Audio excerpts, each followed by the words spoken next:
আসসালামু আলাইকুম। Welcome back ClouDolus YouTube চ্যানেলে আপনাদের সবাইকে। আজকে মডিউল 4 আমরা স্টার্ট করতে যাচ্ছি। যেটা কিনা নতুন আমাদের মডিউল সেটা হচ্ছে যে AWS storage. So whole AWS স্টোরেজের আমরা ওভারঅল আমরা আলোচনা করব। টপিক বাই টপিক আমরা ব্রেকডাউন করে আমরা হচ্ছে যে হোল স্টোরেজকে আমরা আলোচনা করব এবং ডিসকাস করে আমরা স্টোরেজ সম্পর্কে আইডিয়া নিব এবং আন্ডারস্ট্যান্ডিং এর মাধ্যমে আমাদের স্টোরেজ নিয়ে কিভাবে কাজ করতে সেটা আমরা দেখব। সো চলুন শুরু করি AWS storage.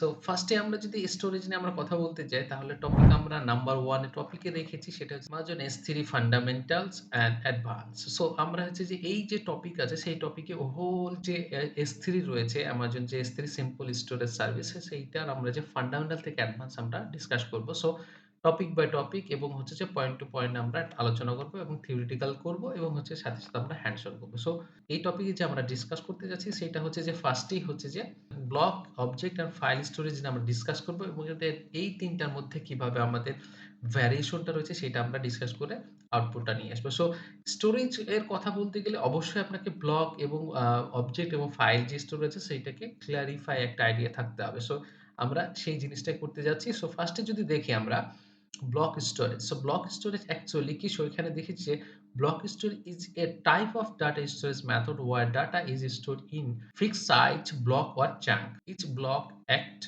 as an individual hard drive and is managed by the storage system. So basically হচ্ছে যে ব্লক স্টোরেজ যে টাইপ অফ স্টোরেজ ডাটা যেখানে আপনার হচ্ছে যে ইন্ডিভিজুয়াল এবং ফিক্সড ব্লক আকারে থাকে এবং চাঙ্ক আকারে থাকে যেটা কিনা ইন্ডিভিজুয়াল হার্ড ডিস্ক হিসেবে ডেডিকেটেড থাকে। সো এইটা হচ্ছে যে আপনার হচ্ছে যে স্টোরেজ যে সিস্টেম আছে সেইটার মাধ্যমে ম্যানেজ করা হয় ইন্ডিভিজুয়ালি।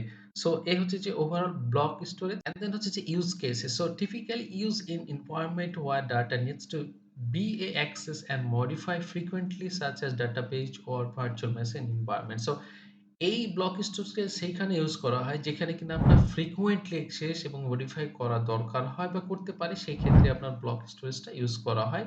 যেমন হচ্ছে যে ডাটাবেজ অ্যান্ড হচ্ছে virtual machine environment. So typical এই এনভায়রনমেন্টে হচ্ছে ব্লক স্টোরেজকে ইউজ করা হয়। অ্যান্ড দেন যদি দেখি characteristics. So block storage characteristics কি রকম বিহেভিয়ার করে সেটা আমরা যদি দেখি provide high performance storage and offer low latency access to data, allow for random access to data within the block. So যে ব্লকটা আপনার ডেডিকেটেড থাকবে সেটা randomly access করতে পারবেন এবং হচ্ছে যে সেটা modify করতে পারবেন। And then যদি দেখি require a file system to manage and organize the data stored within the blocks. So block এ যে আপনার ডাটাগুলো যে অর্গানাইজ ভাবে স্টোর করা হয় সেটার জন্য ফাইল সিস্টেম রিকোয়ার্ড থাকে। And then a cost structure. So block storage cost structure দেখতে গেলে আমরা দেখি typically involves upfront cost for hardware and infrastructure. So আমরা জানি যে ব্লক স্টোরের জন্য ডেফিনিট আপনাকে হার্ডওয়্যার এন্ড দেন হচ্ছে ইনফ্রাস্ট্রাকচার এর জন্য আপনাকে আপফ্রন্ট এর যে ইনভেস্টমেন্ট বা কস্ট থেকে থাকে সেটাকে আপনাকে কনসার্ন এ রাখতেই হবে।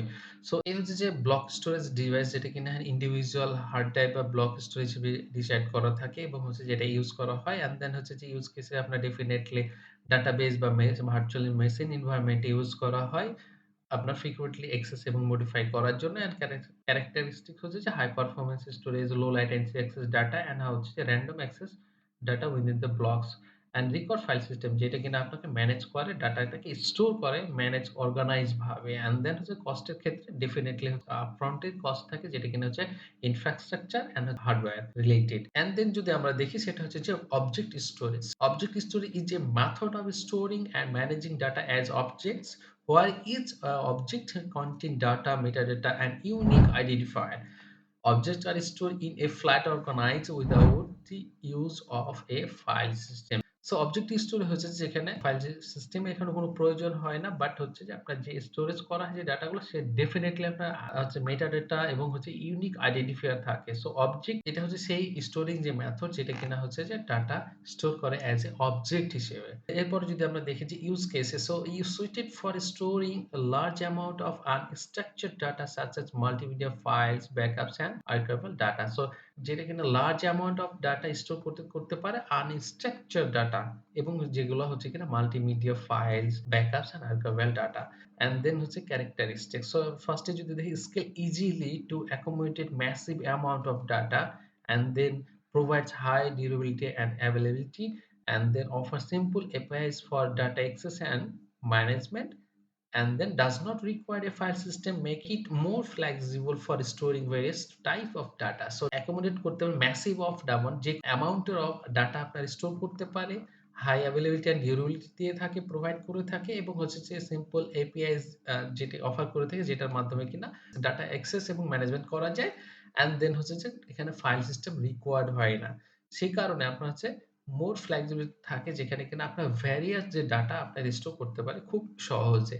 সো এই হচ্ছে যে ক্যারেক্টারিস্টিক। সো অবজেক্ট স্টোরেজের ক্ষেত্রে যদি আমরা দেখি যে কস্ট স্ট্রাকচারটা, সো এখানে generally offer A more predictable price model based on storage capacity and data transfer. So এখানে হচ্ছে যে আপনার যে কস্টটা সেটাকে আপনার টিপিক্যালি ভ্যারি করে, যেখানে আপনি কি পরিমাণ আপনি ডাটা ট্রান্সফার করতেছেন এবং হচ্ছে যে কি পরিমাণ ডাটা স্টোর করতেছেন সেটার উপর ডিপেন্ড করে আপনার কস্টটা। সো এই হচ্ছে যে অবজেক্ট স্টোরেজ। সো এরপরে যদি আমরা দেখি সেটা হচ্ছে যে file storage. So file storage ক্ষেত্রে file storage is a method of storing data, organized data of a files and folders. It uses a file system to manage the storage and retrieval of data. So file স্টোরেজের ক্ষেত্রে definitely আপনার organised data এবং হচ্ছে যে file system record থাকে, যেটি তো data retrieval এবং স্টোরেজটাকে ম্যানেজ করে থাকে ফাইল সিস্টেমের মাধ্যমে। তো এই হচ্ছে যে ফাইল স্টোরেজ। এন্ড দেন যদি দেখি হচ্ছে যে common use cases, so commonly use a traditional file server, network attached storage, NAS systems, and share file system in cloud environment. So commonly use করা হয় যেটা কিনা ট্রেডিশনাল যে ফাইল সার্ভার রয়েছে সেখানে ইউজ করা হয়, এবং হচ্ছে নেটওয়ার্ক অ্যাটাচ স্টোরেজ যেটা কিনা NAS সিস্টেম বলে, এন্ড হচ্ছে যে share file system in cloud এনভায়রনমেন্টের ক্ষেত্রে ইউজ করা হয়। And then characteristics, so যদি দেখি allow multiple user and application to access and share file or simultaneously, support file level access control and permission, and then provides a familiar directory structure for organizing data. So এই হচ্ছে যে characteristics, যেখানে multiple user application to access and share file simultaneously, and হচ্ছে যে file level access control এবং পারমিশনের ক্ষেত্রে support করে, then হচ্ছে যে familiar directory structure for organized data. So organized ডাটার ক্ষেত্রে আপনার হচ্ছে ফ্যামিলিয়ার যে ডাইরেক্টরি স্ট্রাকচার রয়েছে সেটা হচ্ছে প্রোভাইড করে থাকে। সো এই হচ্ছে যে ক্যারেক্টারিস্টিক্স। এন্ড দেন যদি কস্ট স্ট্রাকচারে দেখি, so can involve upfront cost for hardware, software license and maintenance. So file স্টোরেজের ক্ষেত্রে যে ফাইল সার্ভার আমরা ইউজ করে থাকি, বা আপনার হচ্ছে যে ফাইল শেয়ার যে সিস্টেমটা ইউজ করে থাকি, সেখানে ডেফিনিটলি আপনার আপফ্রন্ট কস্ট এগুলো কনসার্নে চলে আসে, যেটা কিনা হার্ডওয়্যার, সফটওয়্যার লাইসেন্স এন্ড হচ্ছে যে মেইনটেনেন্স। সো এই হচ্ছে যে ওভারঅল আপনার ফাইল স্টোরেজের ওভারঅল।